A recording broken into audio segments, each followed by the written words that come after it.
So today I'm going to be talking to Oliver Hewitt from Sears and Duncan Yeardley. They're a really interesting business based in Berkshire. And one of the things which I think you'll get out of Oliver's unique approach is his real passion for providing creative incentives for his team to get them to change behavior.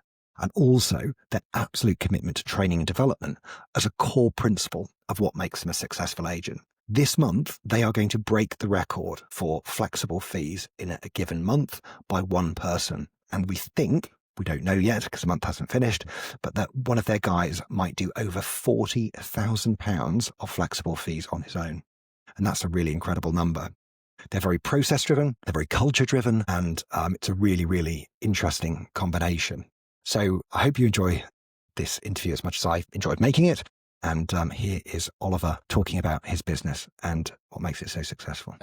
So, hi, Oliver. Thank you very much for agreeing to have this conversation with me about your journey with flexible fees so far. So it's great to have you here today. Thank you very much. Good to be here. So for those people who don't know you and haven't yet spotted the branding immediately over your shoulder, do you want to tell us a little bit about who you are and what you do? Yeah, completely. So I am director of sales for a two-branded business. And so as you can see directly behind me, so we've got two brands under one group. So we've got Sears and Duncan. Basically, long story short, they're two highly reputable independent agencies in the Berkshire area. And an acquisition took place a couple of years ago where we took two sort of massive rivalry businesses, basically, and brought them together to create what is now the DY Sears Group. And I run everything that's related to sales, to commercial, to land, and so forth. So it's a really interesting decision that following an acquisition that you've kept the two separate brands to run alongside each other. What was behind the thinking in that? Yeah, I think too easy to put it all underneath one brand was the obvious answer, because at the moment we're running two CRMs, two accounts on Rightmove, two accounts on accountants, whatever it may be, everything was doubled up.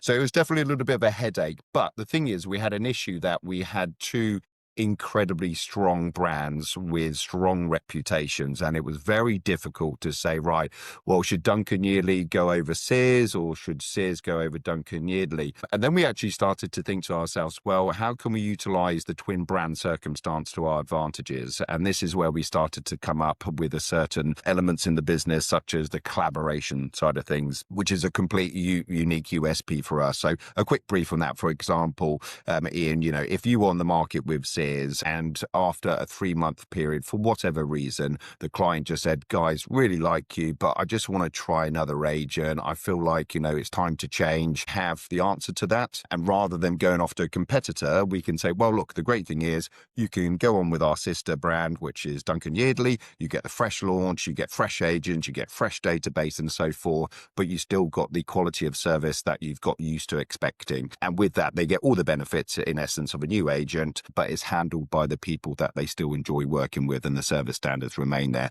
So just that side of the collaboration has saved, I won't mention numbers, but 6-figure numbers from going into competitors' pockets, basically. Yeah, so it became very effective that way, and everyone's behind it, and we utilize it in so many ways. So at the moment, there's reason for keeping the brands separate, so long we utilize them effectively. We actually just spoke to Kirsty Franks, funny enough, and straight away she was like, why the two brands? Makes life so much easier as one. But that's how we're rolling with it at the moment. Yeah, great.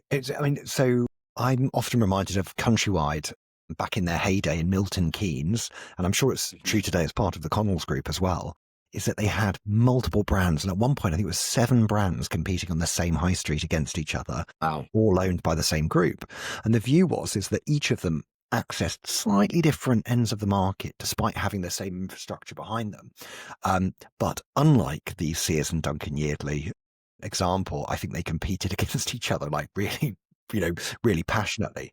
And so, when you think about Countrywide in its heyday, it was the biggest and most successful estate agency group in the UK. And that strategy of buying a brand locally and then growing it, but retaining the brand identity rather than consolidating into a national brand is the strategy they went for. So it's certainly not without precedent, is it, in terms of people doing that very successfully. So yeah, okay, really interesting. Not what we're here to talk about, but I think it would be something worth considering. Now, for those of you who again, aren't familiar with the brands, aren't familiar with the Berkshire marketplace, one of the things which has impressed me the most in the work that I've done with you guys has been your fee strategy. Yeah. And just, the fact is that you go out there with real confidence. And for anyone who hasn't watched it yet, I've done an interview with Tom Major, who is one of your top listers, who this month is already north of 20 grand of upfront fees, and you're challenging him to go north of 40k of upfront fees, which would be a never done before, as far as I'm aware, record. Tell us about why it is you charge a premium fee in both brands. Yeah. So a lot of this comes down to a mindset and mentality. And I think, we've gone from really sort of coaching that belief in their value. We obviously strongly believe as the individuals within the business are high caliber. So we very much focus on elite actions in our behaviors and everything that we do. But, putting everything aside up front, we obviously run, and I don't want to talk about the things that a lot of agents can talk about, which is obviously your service standards and that sort of stuff. We run impeccable Google reviews. We've obviously got a lot of British Property Awards, All Agents Awards, and it all sits there. But, the difference is it actually comes down to the bluff element, and something I was discussing with Simon Gates as well the other day, the bottom line up front, what are the differences, and, we've got some really impressive stats when it comes to sort of the speed of selling, the low fall through rates, obtaining percentages of asking prices and so forth. So, on top of all the sort of niceties that we do and the passionate and the caring side of our actions as agents, there's also that side to it. We also have USPs that no one can compete with, and the collaboration is one of them. We genuinely have a solution that if we can't sell your house, we have a sister brand, and not any old brand, also a market leading brand that could come on board as well. So we can dual it, or we can go singular. Obviously bringing in the flexi fees. This is becoming more tailor-making around the client itself as well. You've obviously got the RAN aspect, where we're part of the relocation agent network and the expansion and the reach that we have with that as well. So if you bring in, your core USPs that you genuinely have, so you can go collaboration, you can go RAN, you can go flexi fees and so forth, and then you put your bluff on top of that as well. So your bottom line up front, that's some, it's some decent heavyweight attributes that we have. So long you get that with good agents, and I think it's important to mention, and something we take a lot of pride in is the actual internal training process as well. So we obviously get external trainers coming in, but my obsession in the business is to create geeks, basically just data driven. The joys of a state agency now with AI, access to data, information, so forth. So not only have we got people, helping us to bring that information to the forefront, I'm also quite, getting obsessed, shall we say, on that front as well. And, we're just really feeding a lot of data and knowledge into people's mindsets. And it's great because you can actually walk around the offices, and I can hear people on the phones and they're recalling the information that we're training them on. And that training process, I just think, is fundamentally important in the state agency, something that is kind of sort of, in truth, slightly lacking across the board. There's definitely a greater embracement on it with the current standard of agencies. But, this is something we take a lot of pride in, making our agents intelligent.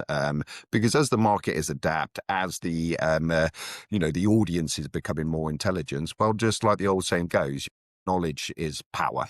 And it's as simple as that. So, you've got USPs elements, you've got your bottom line up front aspect, and then you've got what you are coaching and developing within your team itself. Which is brilliant. And obviously that coaching, that development then leads to different behaviors, and those behaviors obviously then drive outcomes, and those outcomes allow you to charge a premium fee. I'm going to make an argument though, which is that there are lots of businesses which are a member of the RAN network. There are lots of businesses which could back up the market leader, that they sell properties really quickly, that they get great outcomes, using the 20 EA reports, look, all of that stuff, and they probably invest in training, and they still charge 1%. Yeah.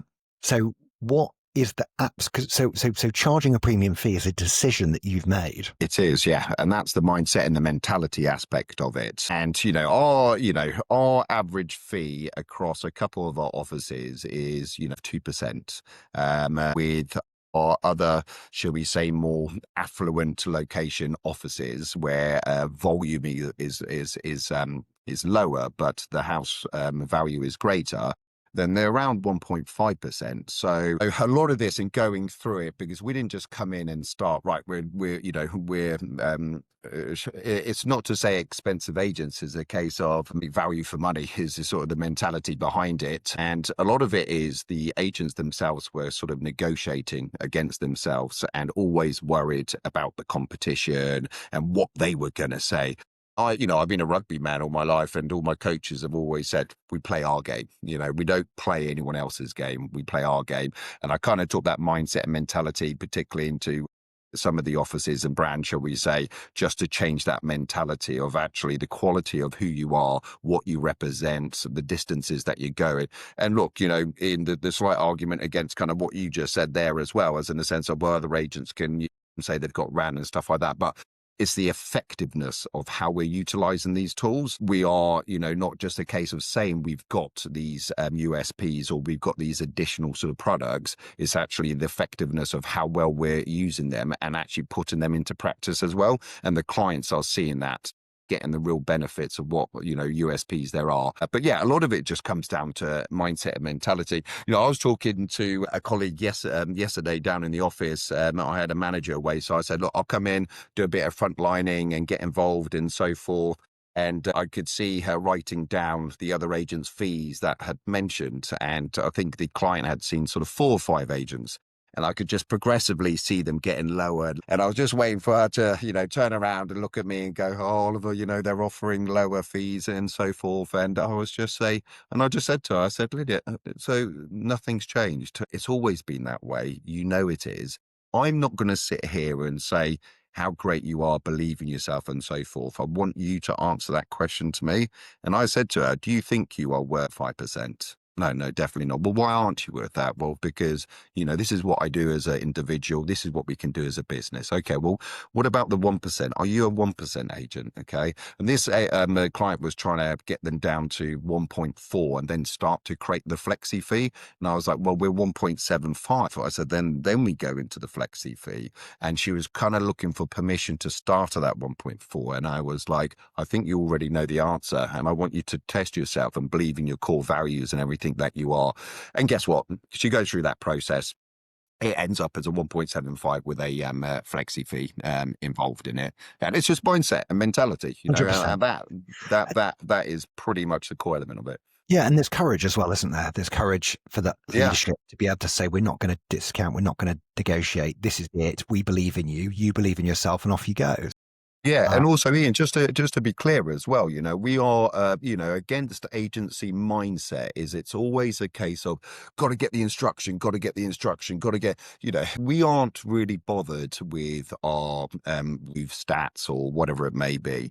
What we're concerned about is our business plans. What we laid out, what are we going to achieve and how are we going to achieve that? And I think a lot of agents out there are just obsessed with getting instructions, which for me is, sorry to say, a little bit idiotic. It's not business acumen. It's not the right mindset. For example, if we have a client who wants a way over inflated price on their property, they don't see the value in paying the fees that we are charging to be part of the process and so forth. Well, we very confidently tell our team to say, well, don't deal with the instruction, let it go off elsewhere.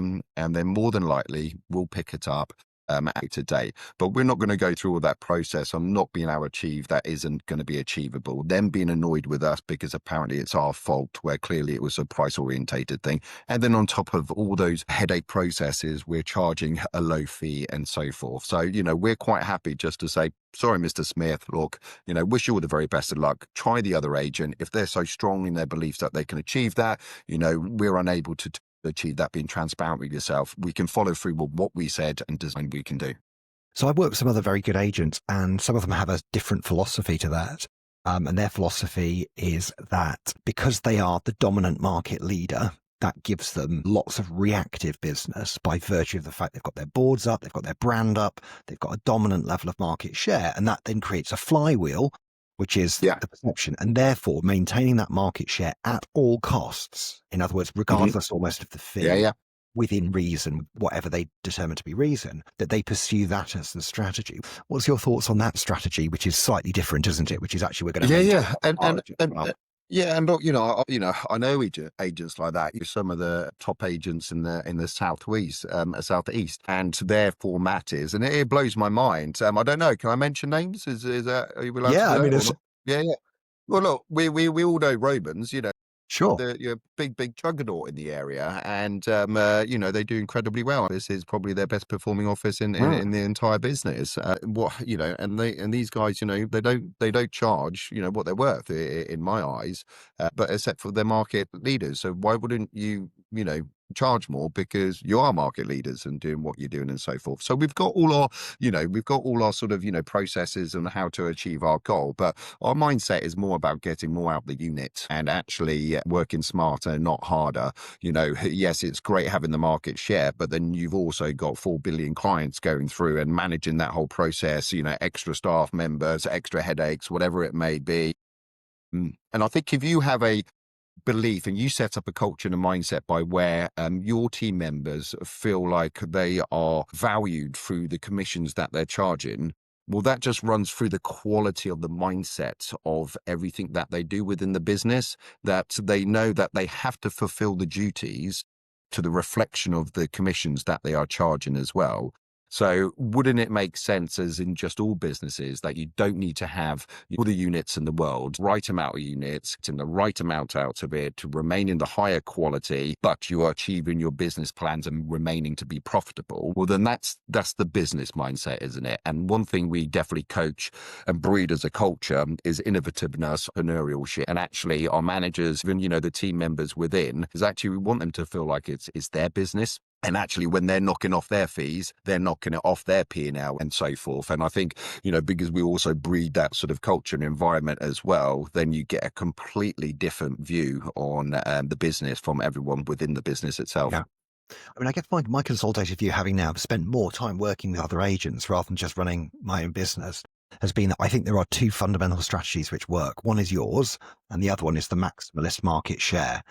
Where most agents sit is they sit right in between the two. In other words, they're doing low volumes at low fees. And that is a no man's land. If you can genuinely achieve 30% market share in, a decent town with a decent sales rate, even if you're charging lower fees, you can probably make that work, albeit, as you say, running at a really fast pace, and potentially the quality isn't going to be as good as dealing with a smaller number. But where most agents go wrong is they're pursuing the maximalist strategy, but they're not the maximalist agent. They're going for 30% market share, but they're currently at 5%, and they're charging low fees to try and get there. And I just think that's a road to nowhere is my own view on it. It's dangerous territory. Yeah, yeah. Yeah, road to nowhere. Okay, cool. Right, let's move on to flexible fees, but really interesting. And thank you for sharing. So you came to one of the flexible fees training sessions, which I ran, I think, in June. Was it June or was it April? It's one of the two. Yeah, I think it got to a point in where I was probably seeing your face too much, if I'm being honest. So we had obviously the flexi fee training sessions, obviously the private stuff that we had Yeah. with fellow other agents, and Yeah. conferences, and the list goes on. Yes, well, join the club, join the club of Yeah. other people who stick at the side of my face.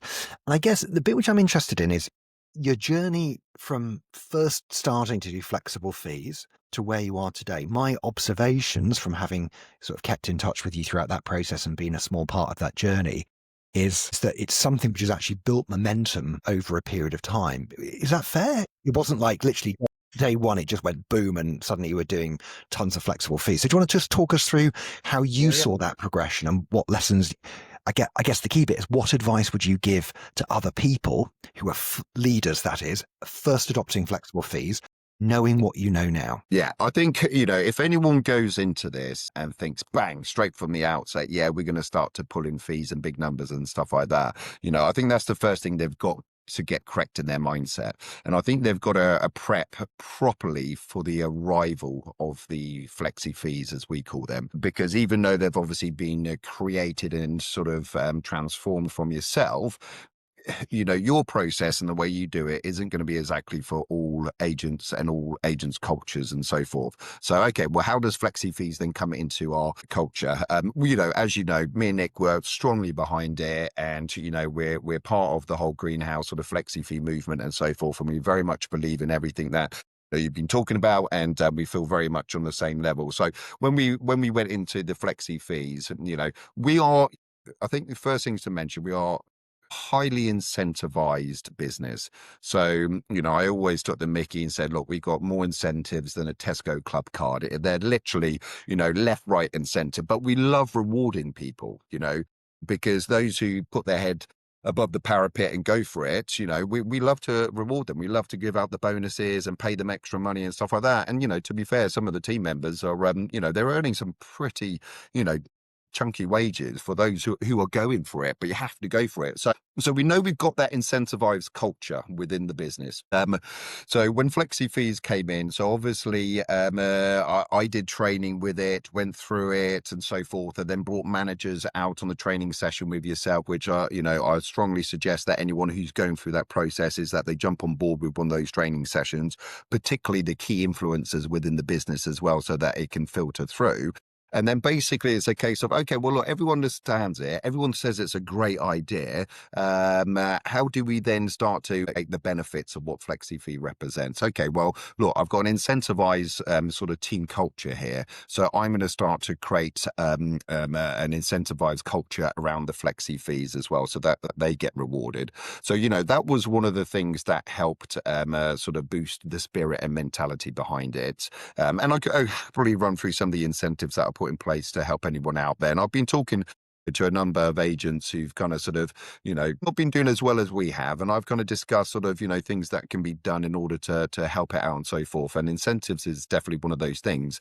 And then the other aspect is also just the actual process of presenting the option to the client as well. And in essence, asking that question and not shying away from it.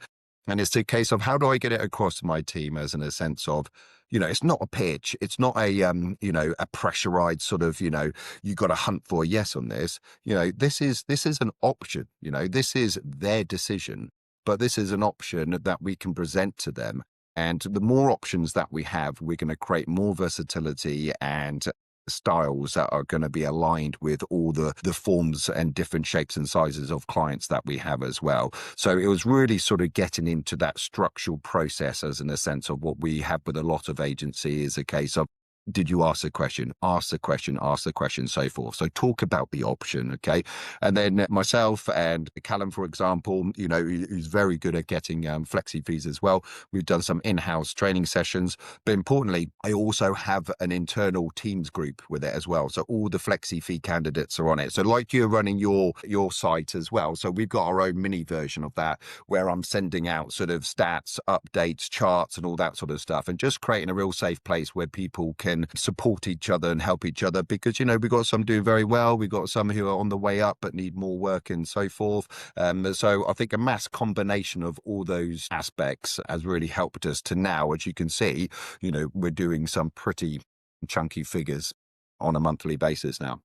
Okay, so if you had your time again and you've got to rewind the clock, is there anything which you would have put in at the beginning, knowing what you know now? I probably would have. You're gonna like this bit, Ian. Okay, great. I probably would have. I would have probably done more, put more on the training session with yourself, and added a few more in there, because I think as much as I, particularly at that time, sort of say what obviously we had spoken about, it was never from the horse's mouth, and definitely from the feedback that we had on that training session from the manager's front is there was a lot more connectivity to the understanding and the process of it.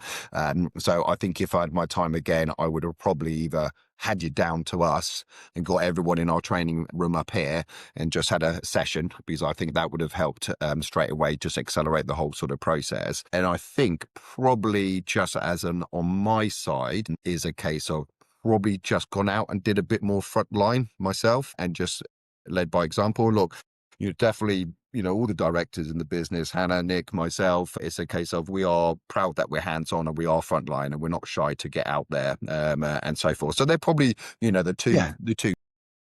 Great. And a lot of that is actually about credibility, in the sense that one of the advantage I have is I don't think it's necessarily that I deliver the training better than in-house. But I'm going down to do a session next week with a firm in the Midlands, multi-branch business. They've already been on my training session, so they've been to one of the ticketed events. They're going to get me down to do a face-to-face session, because it's effectively, I can talk about the fact that Connells have doubled the size of their pilot. I can talk about the fact that, the Duncan Yeardley and Sears guys are enjoying incredible success, because fundamentally, when we talk about mindset, the number one issue which people have in their head is it won't work here. It's different here. You don't know what it's like here. Yeah.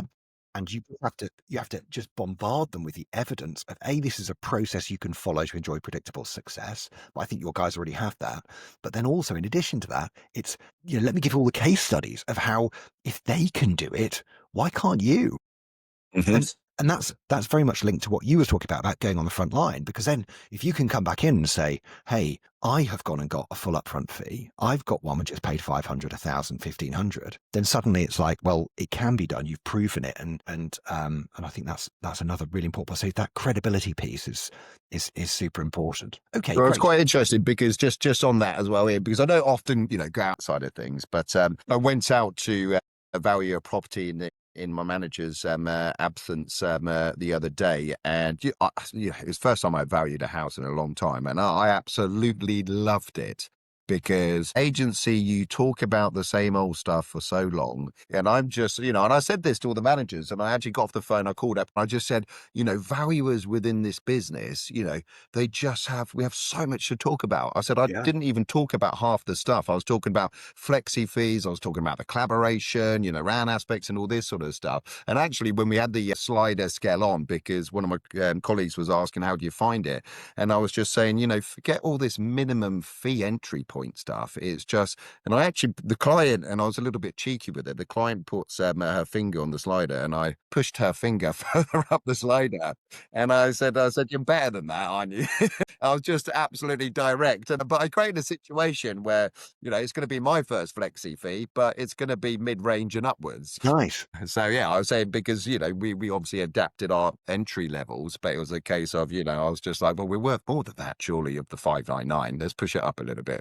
So you can have fun with it as well. It doesn't have to all be Another thing serious. he said to me about the slider in particular is he says that the reason the slider is so effective is because it gives back control to the client, that they can physically interact with it, that they can actually move it around, and they have a choice. So rather than the fee being something which is presented by me, the agent, to you, and then we sort of negotiate, between us, haggle effectively, it's actually now totally transparent, totally clear, and you, the client, all options are good for me, the agent. I'm happy with a 2% fee on no sale, no fee. And I'm happy with a 1.5% fee if you pay everything up front. I'm happy with 1.75 in the middle, or somewhere in between. Your choice. Yeah.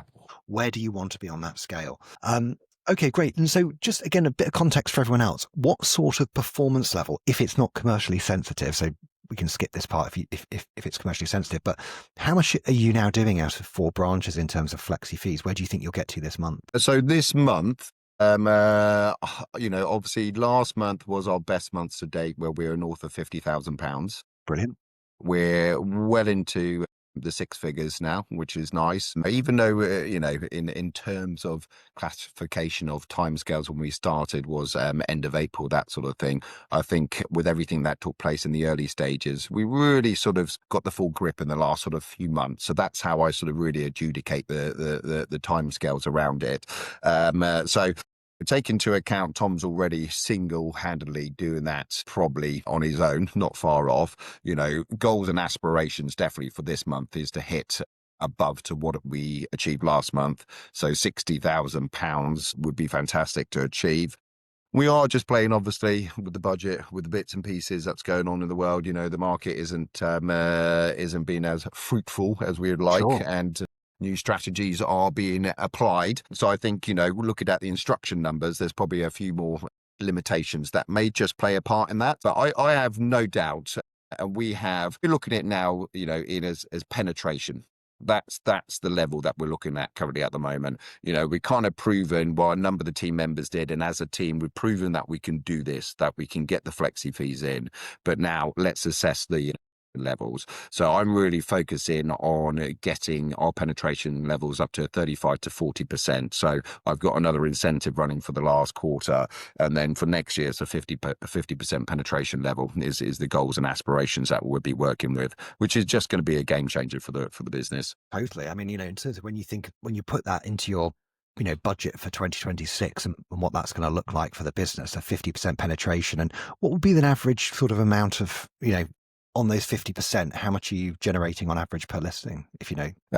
So I don't know the exact amount, but I definitely know in September it would probably say, because if you remember, we reshaped ours Yeah. So we've got a much greater volume in now as our minimum sort of setups. So it's 399, 499, 599, 699, and it runs with all the sort of, number at the front of the value of the house pretty much. And then million, it's £1,500 entry point, just because we felt we're giving way too much away at the moment. So that's made a massive impact. Probably on the upfront element minimum, we're probably averaging around sort of the 599 sort of area. But as paying above that, we're probably more around £1,000, a little bit more, 1,500, that sort of area. I think Tom's average will probably be around £4,000, that sort of stuff. So yeah, yeah. So yeah, I mean, I think for sort of leaders out there, the metric, like the one, if you only have one number on this, you'll be to take all of your listings and then divide the pound note value of fees that you take up front, divide that by the number of listings to give you a total amount of revenue per listing up front. And I think that's a great measure because that both deals with the penetration. So is it 30%, 40%, 50%, and the amount that you're getting up front on each transaction. And that to me is that's the number which, when I look at our numbers each month, that's the one which I sort of zero in on. Is it 700, 800, £1,000 on average per listing up front? And I think if anyone's sort of north of 500 to 1,000, that's pretty good. That's sort of the right sort of. Okay. The right sort Interesting. Okay, cool. So let me just ask another question. What about because I imagine if you've got Tom doing a huge amount, and he really is doing a huge amount, there must be other team members within the group who are doing virtually nothing. Is that fair, or has everyone now got on board? Yeah, everyone's on board, but there are individuals who are doing less, and they've just, like anything in life, you have fast starters and you have slow starters. Does it change their ability as individuals and valuers? No, certainly not.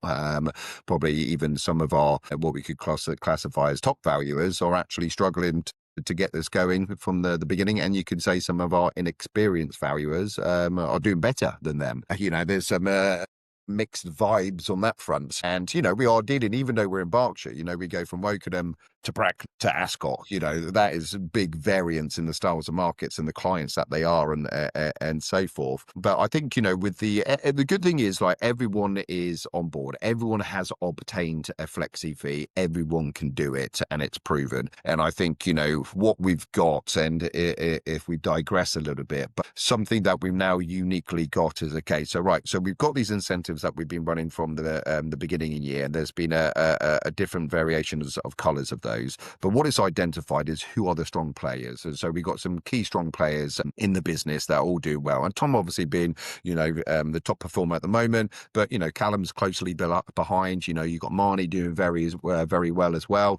So we've got some strong players there. So we start to recognize those who have the capabilities of producing these flexi fees. So for those who are quite not at that level, but definitely going to be getting there, how do we then positively influence their circumstance? So then, working on the basis of penetration, I've now designed this new incentive where I've got teams. So I've got little teams. So I've got the Priory, I've got the South Drivers, I've got the Horse Racers, and I've got the Kingfishers. So they're basically all street names in amongst all of our offices. Right. And within those, you've got, top performers in them. And the interesting thing is, Ian, you've also got cross-brand teams. So there's a couple of Sears in one and a couple of DY in one. So what it's now creating is, there's no more sort of, nice, strong monetary value. We've got a super raffle going on. There's going to be some super cool prizes, but they have to get to a minimum penetration level at 35%. So that's their goals. And whoever at the end of the process gets the highest amount of penetration, then they go into the super raffle where they're going to get some really, really cool prizes at the end of it. But importantly, what it does is it mixes those who are doing very well at it with those who are up and coming and doing it. It also means that it doesn't create a division between the brands and offices. It actually forces them to work together. And actually, it's not a case of how much you've got. It's a case of talking to each other. How many instructions have you got? How many flexi fees have you got on that? And so forth. So they've all got their little teams groups now where they communicate, well, I'm not in them. That's their private little one. But I'm constantly, as in AI, I created the badges for each of the teams and so forth. And when, one strikes, the Yeah, badge love it. goes out, and it's like Kingfishers strike again, in the race, and then the South drivers come through and all this sort of stuff. But the important design behind the whole thing is, one, the intercontinental sort of process of cross brands and people working together, putting the right people with the strengths and the up and comings and so forth and that sort of stuff. So, I'm hopeful that this journey, because my mindset is, right, we can prove we can do the figures. Let's prove we can do penetration. We go into 2026, we've got a clear plan and objective to go with, and we can really discuss our findings throughout that process. So one thing which you mentioned right at the beginning is that you found that some of your more experienced valuers have been slower to adopt and some of your more junior valuers have been quicker to adopt. As a Yeah. broad rule, I'm sure there's exceptions on both sides of the Yeah, equation. yeah. But as a broad rule, why do you think that is? Classic saying, isn't it, Ian? Old dog do tricks, isn't it? I didn't want to use the phrase. Yeah, it's and that I say that in the warmest and heartiest of ways, because I love all of my team members and they're amazing at what they do.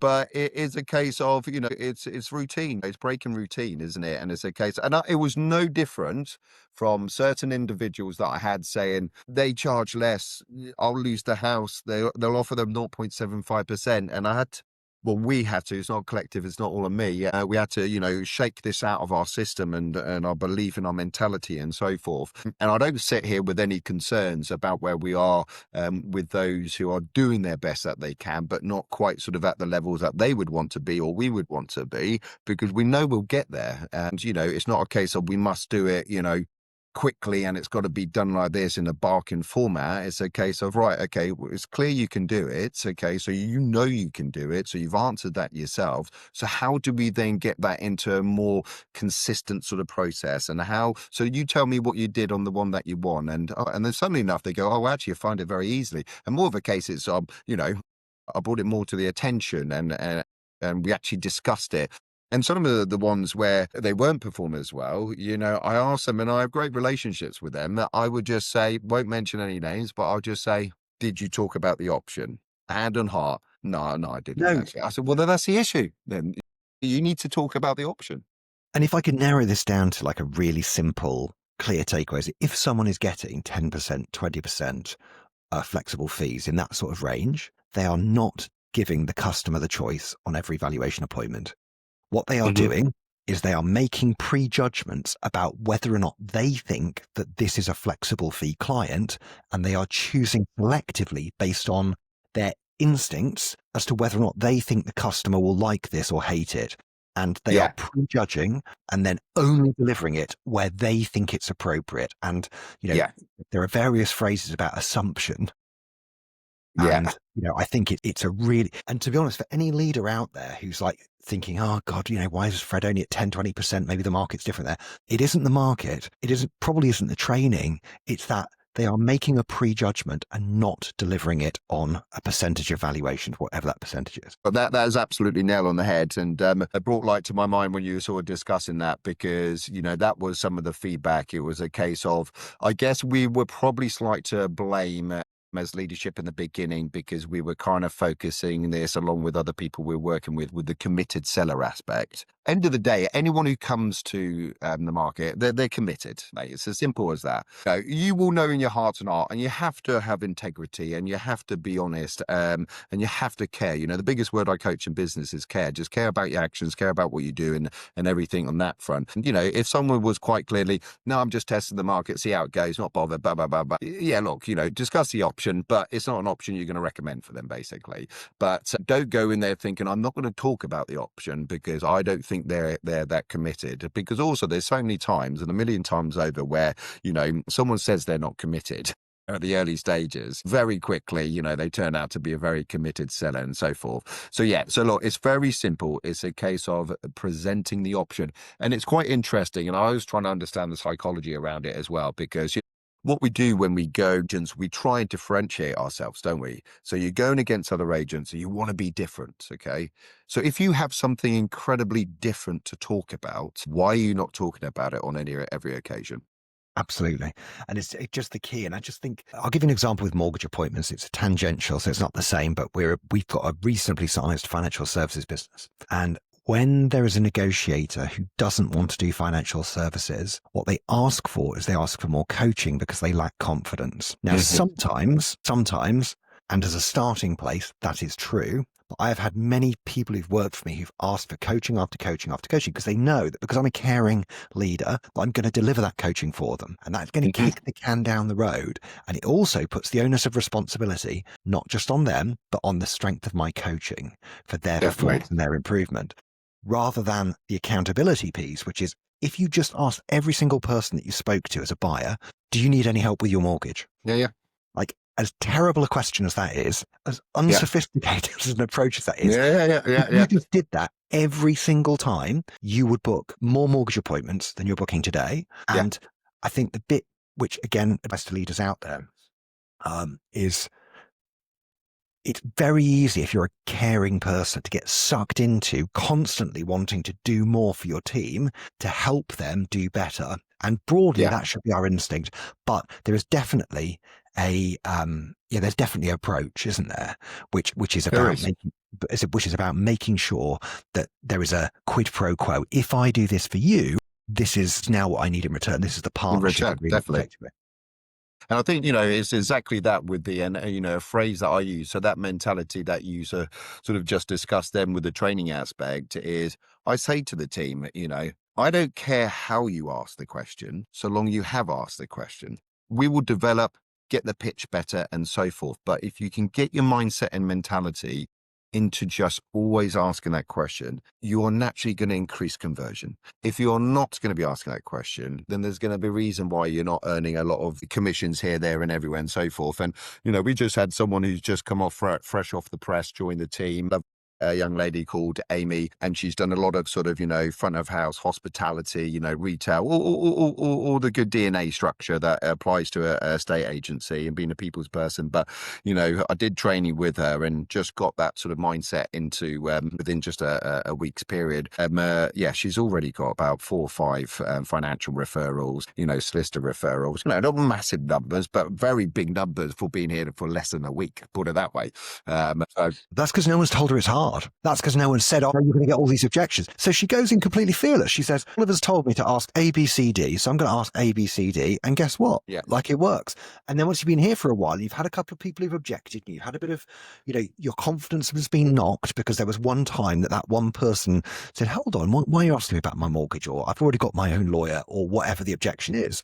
They lose confidence and they stop asking the question, or they start asking not in the way that they were trained. And just, but to go right back to the beginning, this emphasis that you've got on training and development as a business is just such a strength. Definitely. And, that's the reason that you're getting the fees that you're getting. Fine. Okay. Well, I've probably reached the end of our time together. So it would be great just if there's any other sort of thoughts or advice that you've got that you would like to share with anyone else who's in your position, managing in this period of change. Are there any other bits which you'd like to sort of share? Yeah. I think definitely, talking to other agents who are now going down the flexi fee and so forth. I think, look, the important thing is you have to get sort of the right training behind it. And because it's the complete polar opposite to what agents have been doing the whole of their lives, don't expect them to accept it so easily. As much as you, as in a leading position, have been involved in, the whole process, you've got to remember that, you've been along this journey and you're sort of adding this journey to the situation. You are dealing with those who go out on the front line, have been pitching this sort of commission process and have known every different to suddenly doing the complete opposite. Don't underestimate that. And I think make sure you got the good training, whether it's through yourself in and, they go out on your seminars or whatever it may be, or whether it's, some of your videos, training videos or whatever it may be, or getting you down and so forth. So I think crucially, you have to line them up because the challenge is getting their belief and mindset in place. And if you can get that from the outset, then you won't have a slower start. You'll have a faster start. And the other side of things is a case of, and not talking egotistically, but I think we've definitely created the culture and incentive structure behind it that has really supported the process. So I think just think to yourself, yes, it does cost you as a business, but the rewards are hugely greater. And also it's a case of proving a point through the incentives, because when you label out, and it's important to keep incentives fresh, because I hate it in a estate agency where literally I'll go into an estate agent, okay, you've got these incentives. How long have they been around for? 15,000 years. They're just not, they need to be adapted, change, cultures change, the world changes, blah, blah, blah. They need certain things at certain stages of their life and all that jazz. So adapt it accordingly and make it fun and make it fresh as well. So I think that's importantly to come across. And look, the breakdown and I was discussing this with someone not too long ago, put things in perspective. So let's refresh exactly what estate agency represents. So you are Duncan Ballant, and I come up to you in Dragon's Den and I say, right, Ian, I've got this great idea. Okay, so I'm going to go out there, I'm going to sell people's houses. So I'm going to go out there, I'm going to spend my time with my clients. I'm going to do pictures. I'm going to advertise it. I'm going to pay for all my overheads that I possibly have, all the taxes, whatever it may be. And there could be a chance of me selling this house at the end of it. And hopefully I'll get completed. Would you invest in my business? The reality is, it's a very different, reality is, if you're in Dragon's Den, they'll go, that's a crazy setup. You are putting high risks into a situation there, where actually flexi fees is, it's a joint connective adventure now, because the risk is shared. And, we've got to appreciate that 50% or whatever the stock levels are on percentages, doesn't sell, and it's an overhead for us. So it's quite unfair that we should carry all that burden. And also I've just found that those who actually, because the question that I did have is, so if you get all the money up front, then you kind of take your foot off the gas. No, we've like slammed the gas pedal down even further, because the commitment between us and that client is just tripled, quadrupled. And as much as we do it for absolutely every client, we feel there's a lot more pressure on us to over achieve for those clients who are committed and working with us. I mean, just as a personal example to wrap up with, I have had a client who I put together a proposal to help them transform their estate agency business and work with them one day a month for the next year to build an operating system for their business, non-technology, so sort of like the management operating system. And anyway, I'm delighted to say that they said they want me to do the work, and they said, would you like us to pay you up front, like for the next year? And I sort of felt like I had to take my own medicine and say, yes, of course, that's great. Yeah. But I tell you what, so I'm doing my first session with the client next week, and I feel like a massive pressure now to deliver unbelievable value, because effectively, if they pay after the first session, I've got another 11 sessions racked up. Yeah. Which I've got to deliver consistent value for a year. To help them grow and develop their already incredibly successful business, to turn it, to take it to the next level.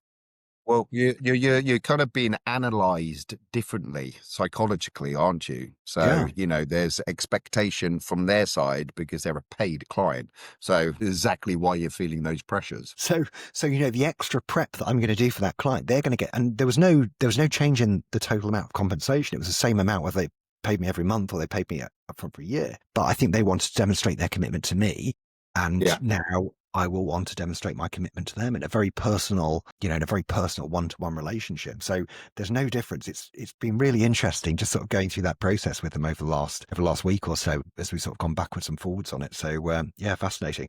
So Oliver, I have taken a number of things away from our conversation today, and I've made notes, and I'll be speaking to people in the Preston Baker management team.